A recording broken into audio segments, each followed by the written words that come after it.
Oh, another big game. A game that perhaps in your time would have been a league decider, maybe? Very different now, both chasing Champions League. Let's get your opinion and your verdict on Chelsea.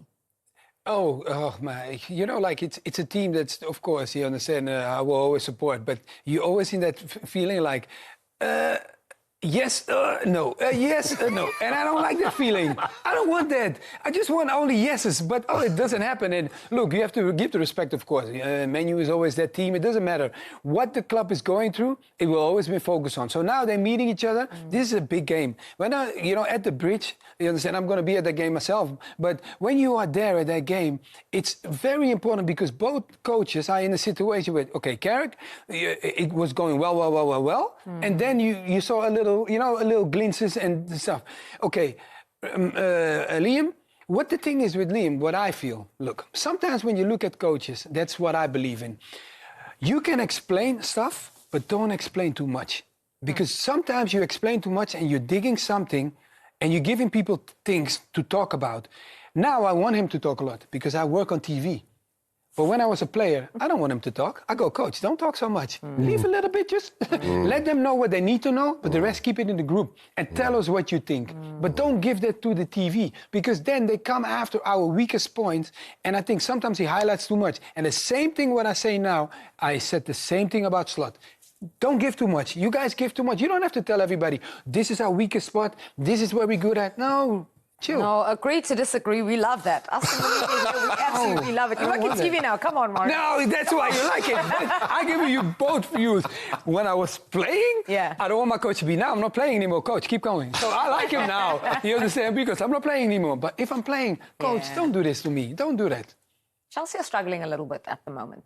Yeah. We're going to take a look at their last 10 results there. The last win, the only win in the last 5, was against Aston Villa. And then I think back to the last 6 in all competitions, it was the win against Port Vale. They've been struggling. And it's the reason why I can't call this particular fixture, because there's a really fascinating stat.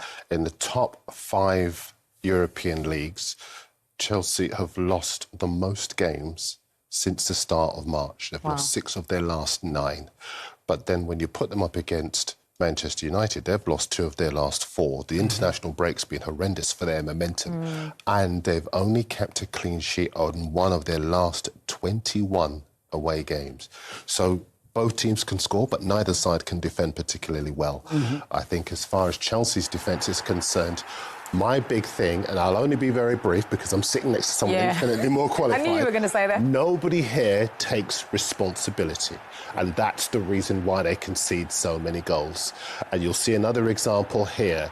The ball is played out. Nobody knows how to take responsibility to cut it out. It's left to the goalkeeper to be exposed, and they score easily. And it's been a theme that has run throughout Chelsea's defensive campaign. What do you put that down to? Is that too many changes, so there are no real partnerships? Is that age? What's your opinion?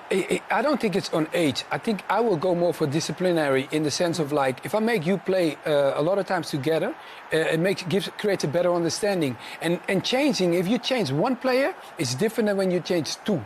Because if I change 1, let's say I get 4 at the back, right, and I change my right defender, and I take him out, the other 3 know exactly what we were doing the week before. I commit heresy and disagree with you and say, I think the reason is experience. There is, you said earlier in the show, when you have a Silva, right? But it's a Thiago Silva. In Liverpool's case, a Virgil van Dijk. A big player to tell players when to go, when to stay, when to commit, to read the game.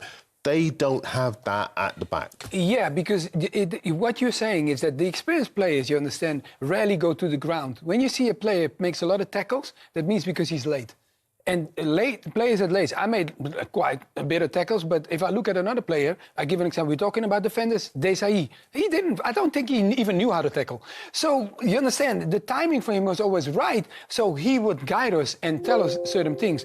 So that's why, I believe in experience, and I think every team needs that, but you also need, I'm telling you that, you need consistency in what you pick. So I give an example. If I have a bunch of games, like 10 games, now they lost back-to-back, 3 games in a row. That's not good. We cannot make that cute. But I'm talking about, if you have like 10 games, in the 10 games, you have to make sure that you start the same defenders at least 8 times. But if you don't do that, you're going to get difficulty in the sense of, okay, where is the trust? A defender needs as much trust as a striker, because a striker needs confidence in scoring goals. We need confidence in making sure we don't concede. Yeah. I want to move the conversation on to Manchester United and one. Deflections and whatever else, but I think as far as Manchester United are concerned, they could have lost by more had Leeds been able to finish. If they're switched on for this game and their attack does what I expect their attack to do, I think Chelsea will go AWOL again. It also tells you the importance, doesn't it, of momentum? Because Manchester United's last game was 23 days. This is what I mean about the international break. Yeah, and Really they had an killed even the longer momentum. one because they weren't in the FA Cup and all of that. That tells us everything we need to know. When we always ask, are players more rested or is momentum a bigger thing? Momentum is very important because I think also you're used to playing, like twice a week, right? Especially when you're at a big club. You're used to playing like at least, the midweek and then in the weekend. When that kind of get, okay, maybe you're not in the European situation, but it doesn't matter. Sometimes I had with coaches, they put in a game and it's not like as intense, but they create a certain game for you, Even the reserves will come in, to make up a game. And even if you don't play the game for like 90 minutes, but you play it twice 25 minutes, just to give us the feeling like we are in a game. And if that doesn't happen, it's very difficult. I'm telling you, like sometimes the feeling of knowing to compete is very, very important. I know people will say, like, it doesn't matter, because, you earn this or you do that. No, we want to make sure, like, we are built to compete. And when you stop us from competing, it's very difficult because it's almost like, we're getting hot and then you put us cold. And how long can we stay cold? That's not good. It's not good, I'm telling you. I'm so confused now. Are we talking about the weather or about... No, I'm just telling you, like, I gotta stay focused and keep me warm, keep me going. Why are you doing that to me? Come and tell me. Yeah, okay, the weather for you. Darren, I know you know... Every week. Darren, well, don't worry. The Uber driver's coming next week. I know you know this number. We've got to go to a break quickly. I know you know the year. Last time Manchester United won at Stamford Bridge. Oh, gosh. 2020? Yeah, I knew you knew it. Yeah. The disappointment of Monday, and since then Harry Maguire's got an additional ban. What was your reaction to that, and what was his reaction to it? To be honest, there's not much we can react to. Massively disappointed, of course. I think had a few reasons to be disappointed in a big way over them type of situations over the last couple of weeks or 3 weeks. But we obviously now we've got to move on. The decisions to be made, something that we're really disappointed with in many ways. But that's it now. We've got to move on, and we will do. With Lissandro, there was talk of an appeal over that decision. Did that go in, and have you heard anything back? Yeah, I think we're obviously disappointed. We didn't agree with it. I think I was pretty obvious how I felt after the game, and I still feel that way. So,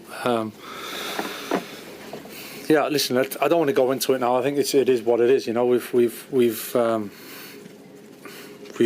We've been hit with some decisions, and at the end of the day, now we've just got to accept it and move on, whether we like them or not.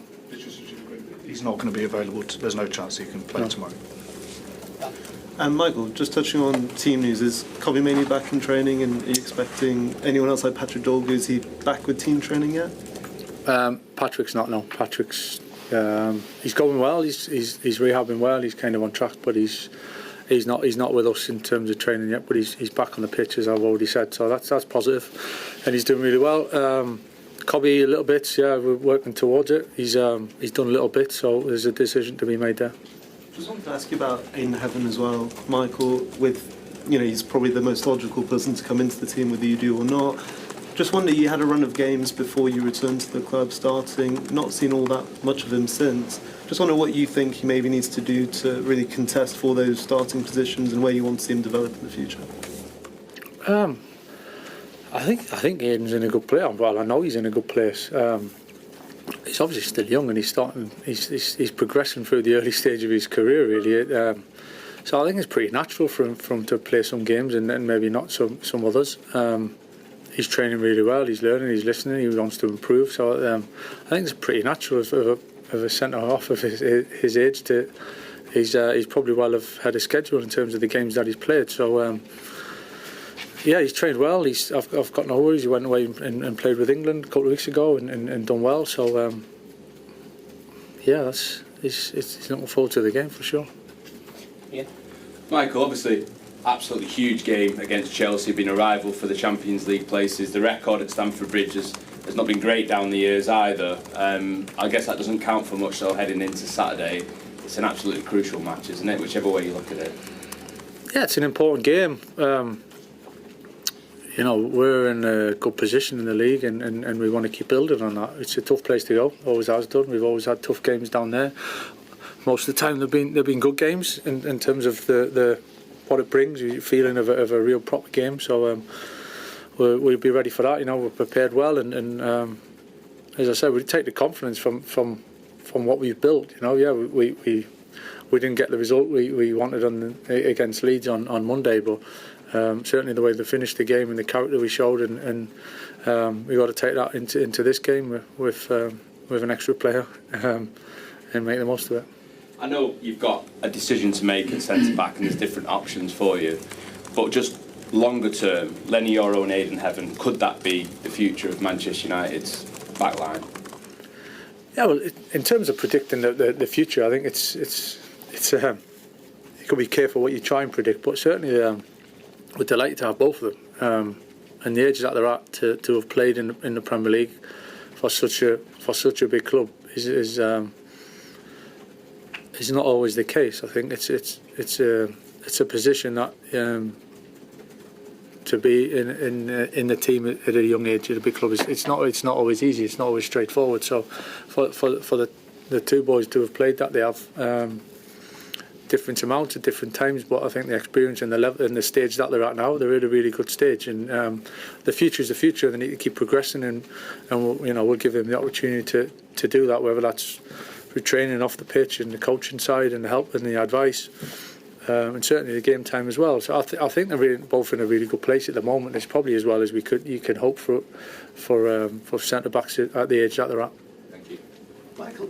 I realise analysis of situations is shaped by results, but there's been a lot of talk about substitutions in the wake of Monday. What is the thought process? Because a lot of people thought maybe there should have been a change at half time or earlier or more. What is the thought process?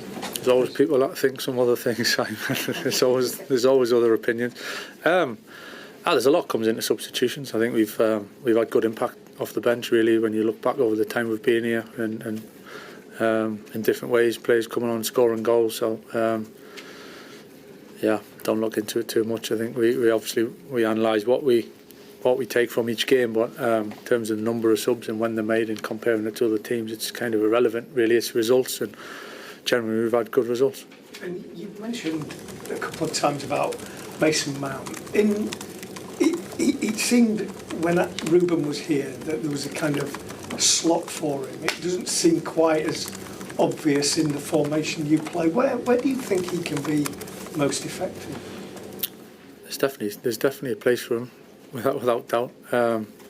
He's obviously working to getting fit and finding that. And the other night I thought we actually finished the game to a point where we were having some chances as well. So it was did we change it, did we not? There's obviously a decision to be made there. But Mason's got a good future here, so I'd really